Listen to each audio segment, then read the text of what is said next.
ദൈവനാമത്തിന് മഹത്വമുണ്ടാകട്ടെ.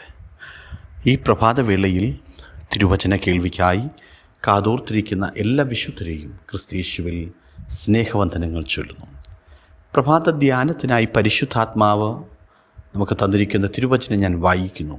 യെശയ്യാ പ്രവചനം 1-ാം അധ്യായം അതിൻ്റെ 19-ാമത്തെ വാക്യം. നിങ്ങൾ മനസ്സുവച്ച് കേട്ടനുസരിക്കുന്നു എങ്കിൽ ദേശത്തിലെ നന്മ അനുഭവിക്കും.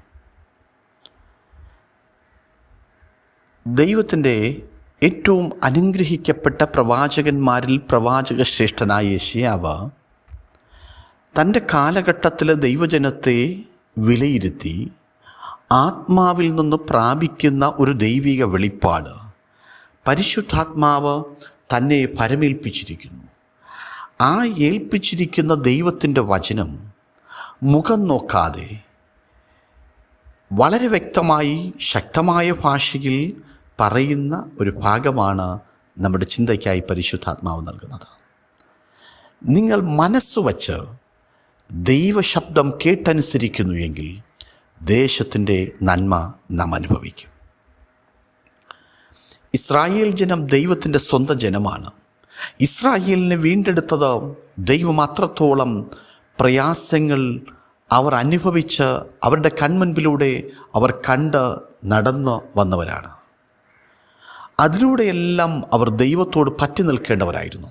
പക്ഷേ എന്നാൽ അവർക്കൊരിക്കലും മറ്റുള്ളവരെ കാണുമ്പോൾ അവർക്ക് ദൈവത്തോടുള്ള ചായ്വ് വിട്ടുമാറി ദൈവസന്നിധി വിട്ട് അകന്നു പോകുന്ന അനുഭവങ്ങൾ അവർക്കുണ്ടാകാറുണ്ട്. ഈ അവസരത്തിൽ ഹൃദയത്തിൽ വളരെ ഭാരത്തോടുകൂടി ദൈവം അരുളി ചെയ്യുന്ന ഒരു അനുഭവമാണ്, നിങ്ങൾ മനസ്സുവച്ച് കേട്ടനുസരിക്കുന്നു എങ്കിൽ നിങ്ങൾ ദേശത്തിൻ്റെ നന്മ അനുഭവിക്കും. ഇസ്രായേൽ ഗൃഹമോ എൻ്റെ വാക്ക് കേൾക്കുകയില്ല, എൻ്റെ വാക്ക് കേൾക്കാൻ അവർക്ക് മനസ്സില്ല. അവരെക്കുറിച്ച് ദൈവം പറയുന്നത്, ഇസ്രായേൽ ഗൃഹമൊക്കെയും കടുത്ത നെറ്റിയും കഠിന ഹൃദയമുള്ളവരത്രേ. താൻ നടത്തിക്കൊണ്ടുവന്ന ജനം, താൻ തിരഞ്ഞെടുത്ത ജനം, എൻ്റെ ആദ്യജാതൻ എന്നൊക്കെ ദൈവം അഭിസംബോധന ചെയ്ത തൻ്റെ ജനത്തെക്കുറിച്ച് ദൈവം യെഹെസ്കേലിനോട് പറയുന്നൊരു ദൂതാണ് നാം കേട്ടത്. കഠിന ഹൃദയമുള്ള ജനം, എൻ്റെ വാക്ക് കേൾക്കാത്ത ജനം. ഒരു വേദനയോടെ ഒരു പിതാവിൻ്റെ ഹൃദയത്തിൽ നിന്നുളവാകുന്ന വാക്കുപോലെ ദൈവശബ്ദം യെഹെസ്കേലിനോട് പറയുന്നു, ഇതാണ് എൻ്റെ ജനത്തെക്കുറിച്ചുള്ള എൻ്റെ കാഴ്ചപ്പാട്, എൻ്റെ അനുഭവം. ഇവിടെ ദൈവത്തിൻ്റെ പരിശുദ്ധാത്മാവ് നമ്മോട് വ്യക്തമായി പറയുന്നു, നിങ്ങൾ മനസ്സുവച്ച് കേട്ടനുസരിക്കുന്നു എങ്കിൽ ദേശത്തിൻ്റെ നന്മ അനുഭവിക്കും. ഇന്നത്തെ കാലത്ത് ഉൽപ്പത്തി പുസ്തകത്തിൽ നാം വായിക്കുമ്പോൾ അവിടെ വളരെ വ്യക്തമായി പരിശുദ്ധാത്മാവ് എഴുതിയിരിക്കുന്നു, നിങ്ങളുടെ അപ്പനെയും കുടുംബങ്ങളെയും കൂട്ടിക്കൊണ്ട് എൻ്റെ അടുക്കൽ വരുവിൻ, ഞാൻ നിങ്ങൾക്ക് മിസ്രയീമിലെ നന്മ തരും, ദേശത്തിൻ്റെ പുഷ്ടി നിങ്ങൾ അനുഭവിക്കും. വളരെ വ്യക്തമായി പറയുന്നു, അത് ദേശത്ത് നിന്നുള്ള നന്മ തന്നെയാണ്. എൻ്റെ 20-ാമത്തെ വാക്യം ഉൽപ്പത്തി പുസ്തകം 45:20 പറയുന്നു, നിങ്ങളുടെ സാമാനങ്ങളെക്കുറിച്ച് ചിന്തിക്കേണ്ട, മിസ്രയീം ദേശത്തെങ്ങുമുള്ള നന്മ നിങ്ങൾക്കുള്ളതാകുന്നു. ഫറവോൻ ഇസ്രായേൽ ജനത്തെ യോസേഫ് മുഖാന്തരം യാക്കോബിനെയും തൻ്റെ തലമുറകളെയും വിളിച്ചു വരുത്തി അവർക്ക് തൻ്റെ ദേശത്തിലെ നന്മ കൈമാറുന്ന ഒരനുഭവം.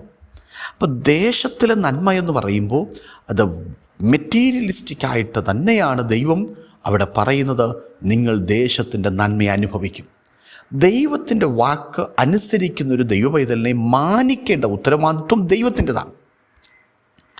പക്ഷേ എന്നാൽ നാം കുറച്ചുകൂടെ ആഴമായി നാം പഠിക്കുമ്പോൾ ഗലാത്യലേഖനം 5-ാം അധ്യായം അതിൻ്റെ 22-ാമത്തെ വാക്യത്തിൽ അവിടെ ഇങ്ങനെ പറയുന്നു, but the fruit of spirit is love, joy, peace, long suffering, gentleness, goodness and faith.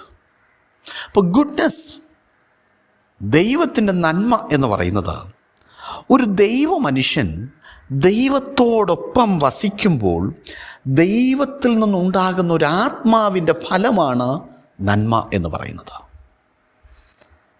നാം കണ്ടിട്ടില്ലേ, വചനം ഘോരഘോരം പ്രസംഗിച്ചിട്ട് നന്മയുടെ ഒരല്പം പോലും ജീവിതത്തിലില്ലാത്തവർ, പ്രവൃത്തിയിലില്ലാത്തവർ.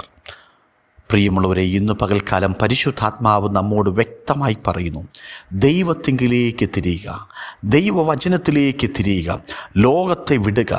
ഒന്നുകിൽ നമുക്ക് ദൈവത്തെ അനുസരിച്ച് ദൈവഹിതത്തിനായിട്ട് ഏൽപ്പിച്ചു കൊടുക്കുക, ഇല്ലായെങ്കിൽ ശത്രുവിൻ്റെ കരങ്ങളിൽ ഇരയായി മാറുക. ദൈവത്തിന് വിരോധമായി തിരിയുക, ദൈവത്തെ നിരസിക്കുക. അല്ല എങ്കിൽ മാനസാന്തരപ്പെട്ട് ദൈവത്തിൻ്റെ ഫലമുള്ളവരായി മാറുക. നാം ഏത് തിരഞ്ഞെടുക്കും? പ്രിയമുള്ളവരെ, ഈ പ്രഭാതത്തിൽ തിരുവചനം നാം കേട്ടുകൊണ്ടിരിക്കുമ്പോൾ പരിശുദ്ധാത്മാവ് നമ്മുടെ ഉള്ളങ്ങളെ രൂപാന്തരപ്പെടുത്തട്ടെ. നമുക്കൊരു മാനസാന്തരത്തിൻ്റെ അനുഭവത്തിലേക്ക് മടങ്ങി എവിടെയാണോ വീഴ്ചകൾ, താഴ്ചകൾ ഉണ്ടായത്, ആ അനുഭവങ്ങൾ ദൈവത്തോട് പങ്കുവച്ചുകൊണ്ട് ദൈവസന്നിധിയിലേക്ക് മടങ്ങി വരുവാൻ തയ്യാറാകുന്നു എങ്കിൽ പരിശുദ്ധാത്മാവ് 23-ാം സങ്കീർത്തനം അതിൻ്റെ 6-ാമത്തെ വാക്യം പറയുന്നത് പോലെ, നന്മയും കരുണയും എൻ്റെ ആയുഷ്കാലമൊക്കെയും എന്നെ പിന്തുടരും, ഞാൻ യഹോവയുടെ ആലയത്തിൽ ദീർഘകാലം വസിക്കും. അതേ പ്രിയരെ, ദീർഘകാലം വസിച്ചുകൊണ്ട് നന്മയും കരുണയും ദൈവത്തിൽ നിന്ന് പ്രാപിക്കുവാൻ ദൈവമായ കർത്താവ് നമ്മെ അനുഗ്രഹിക്കട്ടെ ഈ തിരുവചനങ്ങളാൽ. May God bless U.